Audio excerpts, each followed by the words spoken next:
Ladies and gentlemen, let's get ready for combat!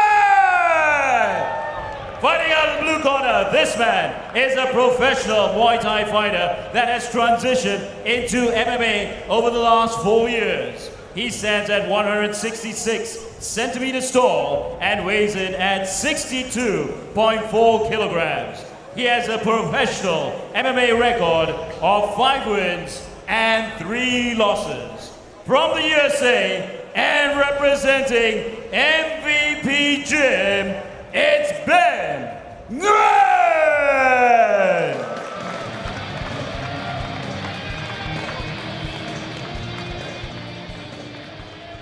Fighting out of the red corner, this man is representing your Singapore. He is from the legendary Sityodtong Muay Thai Gym and a professional fighter with over 31 Muay Thai victories. He stands at 166 centimeters tall and weighs in at 63.6 kilograms. Fighting out of Evolve MMA Gym, ladies and gentlemen, put your hands together for Shaolin Sityodtong!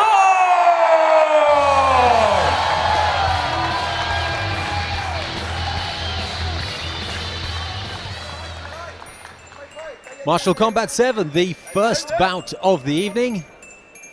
It's the USA against Singapore. Ben Nguyen of the United States in the white and grey trunks against Chavalit Sityodtong, based in Singapore. And as Ray was highlighting for us, it'll be interesting to see how an extremely experienced Muay Thai fighter makes the transition to the world of mixed martial arts. This is his debut. Ben, having fought MMA since 2003, is predominantly a striker. I mean, if you look, 90% of his victories have come by either KO or TKO. So it's going to be really interesting to see. Is he going to try to stay on the feet, or is he going to take it to where I would assume he would have the advantage, having trained 7 years in mixed martial arts, and bring it down to the mat? Well, standing up, they're both orthodox in stance, leading with their left hand. Just sounding each other out in these early seconds, getting a feel for the ring. The first strike of the contest comes from Ben, with his right leg there, just slapping the left leg of Sityodtong. Retaliation, tit for tat. Slightly higher that time. The first punch of the night thrown from Sityodtong, a right hand. Chavalit doing the stalking here, just backing Ben down into the cage. I'd like to see Ben try to assert himself, especially going against somebody with so much fight experience. One of the things is you don't want to let him dictate the pace of the fight. Good single leg here by Ben. His head's on the inside. What he needs to do is he needs to look to turn the corner, meaning he needs to look to advance to the right. Here you see he's got the takedown. Chavalit's on his back. So now we're going to get to see what type of ground game he has. Stuck here in the half guard, meaning he has his left leg in between bends.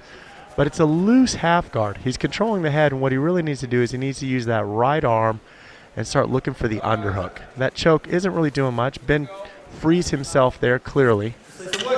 Now what Ben needs to do is he needs to try to advance position. He's in the half guard. He needs to maintain that underhook and look to try to drive to the mount. Up against the cage wall this time. Any advantage for either fighter to use that cage, Ray? Well, you know, it depends on strategy. You can hear Chatri Sityodtong in the corner basically telling his fighter to lock him down, hold him down in hopes of a stand-up. Ben quickly transitions to mount, though, and now that strategy is not going to work, unfortunately. Thai fighter can try to use his feet on the fence here and try to use that as an ability to bridge over. But if he doesn't have any real jiu-jitsu techniques from here, it's going to become evident rather quickly.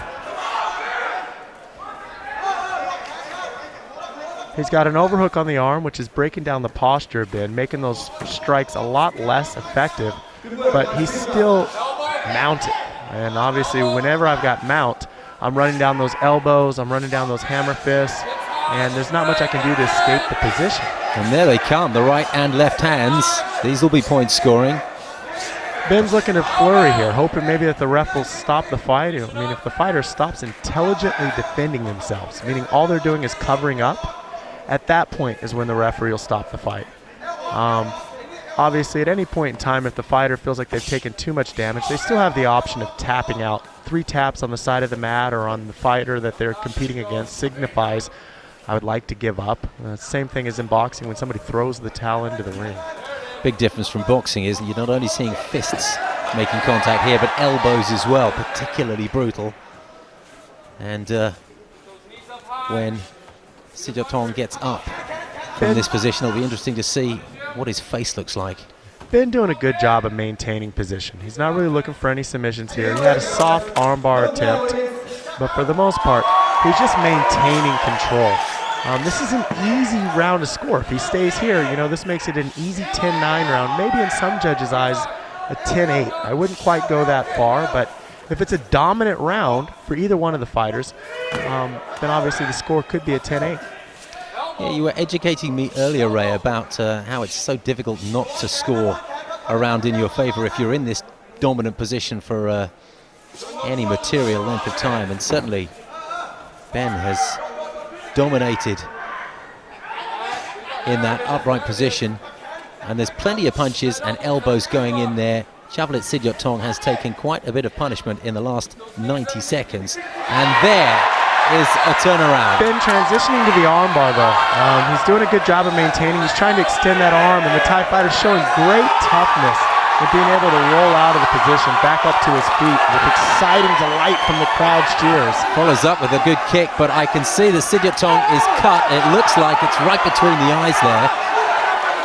Let's see if I can get a closer look at that. It does seem to be where the wound is, right between the eyes there. Ben back in on the single leg, but the Thai fighter does a good job of sprawling to defend. From here, the corner's trying to tell him to back away, force him to stand back up, which is exactly what he does. Good job of listening to his coach. And what a good comeback from Sityodtong. Clearly the aggressor in the last 30, 40 seconds. In with the kick there that was probably just parried away. But what a good comeback. I mean, he was on the receiving end for the greater part of that round, and I guess, Ray, difficult not to score it for Ben Nguyen. Well, definitely a good comeback by the Thai fighter from Sityodtong. But obviously, if you're able to maintain mount, that's controlling where the fight takes place. And he's also landed the more devastating strikes from that position. So it would be a clear 10-9 round for me. Shavlit did a good job of maintaining himself in the fight and getting back up to the feet, but in no means would I have him ahead on the round. This is where the point scoring work was done, in the mounted position and then raining the punches down.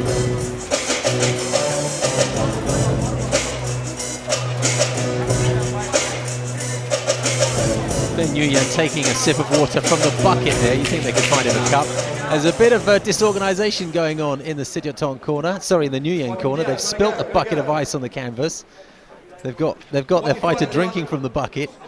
All a bit disorganized. I beg your pardon, that's Ben Shavlit Sityodtong's corner. My apologies to everybody concerned.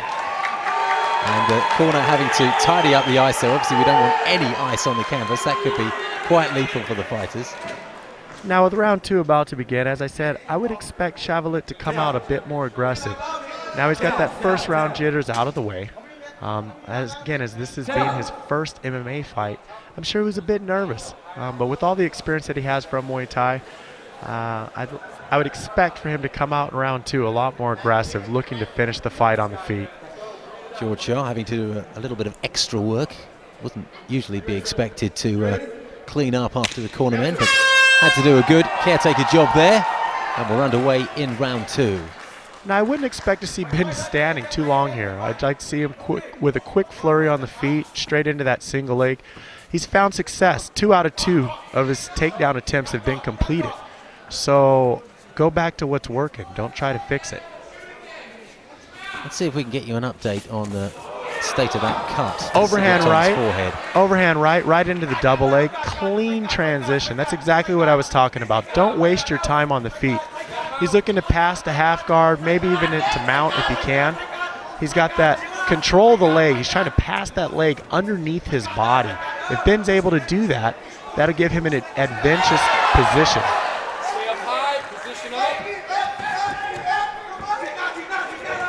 Sityodtong looks like he's just trying to wait for that split second, that window where he can perhaps get back to his feet, but Ben is so close to him. Well, there he made it in the end, but he was standing over him so close that he just wasn't giving him that opportunity. Now here Ben needs to go back to that overhand right, straight into that double or single leg. He's had so much success with that. You're 3 for 3 on your takedown attempts. Don't stand with the Muay Thai fighter from Thailand. Good sprawl displayed there by the Sityodtong fighter. Oh, what a kick. Down he goes. Clean contact with the right leg. But Ben pops right up again like a spring chicken and still taking punishment. A little bit dazed. Still attacking. But the big advantage for Sityodtong now. There he was a downed opponent. You cannot kick to the head of a downed opponent. With his foot on the mat and his knee on the mat, referee John Sharp quickly steps in to offer the warning. But obviously the momentum has changed here. Ben is ankle diving, chasing after that takedown on the single leg, but the Thai fighter does a good job of just backing out, forcing him to stand back up. Yeah, by ankle diving, as Ray said, just looking for a little bit of time to clear his head. But again, that very useful kick to the legs that has seen him collapse 2 or 3 times now. Following it up with a kick to the head. And how this fight has turned. Elbows and forearms to the head. And the referee has called it a day. My, what a turnaround. He struggled somewhat in that first round. But now his cornermen come in, knowing that he's turned this one around in spectacular, somewhat explosive fashion. Now this is a very monumentous victory here for Martial Combat. This is the first Thai national to win inside of the Martial Combat cage. Obviously with Ramba Somdet M16 having won the Judo Lightweight Championship, maybe this is the next generation of the Thai fighters transitioning into the sport of MMA we see here.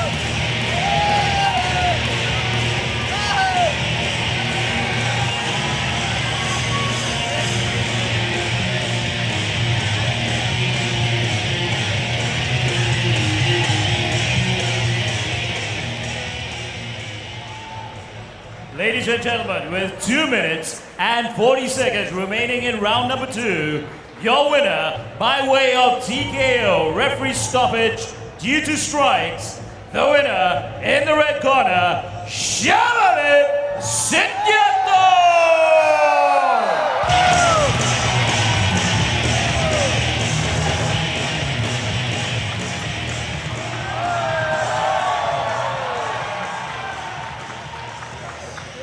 Shaolin Sityodtong.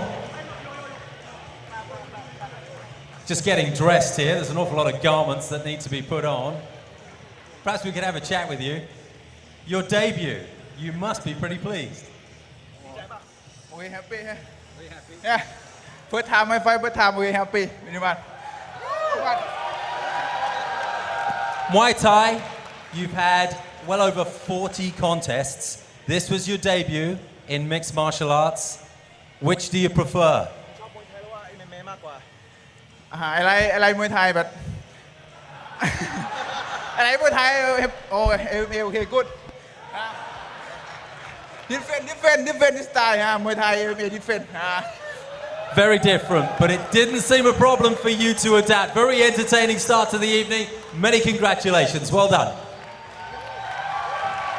Thank you, Bob. Thank you, Sityodtong. Thank you, PRT. Thank you, Rafael. Thank you, Joe. Thank you, Joao. Thank you, Milo. Thank you, Papa.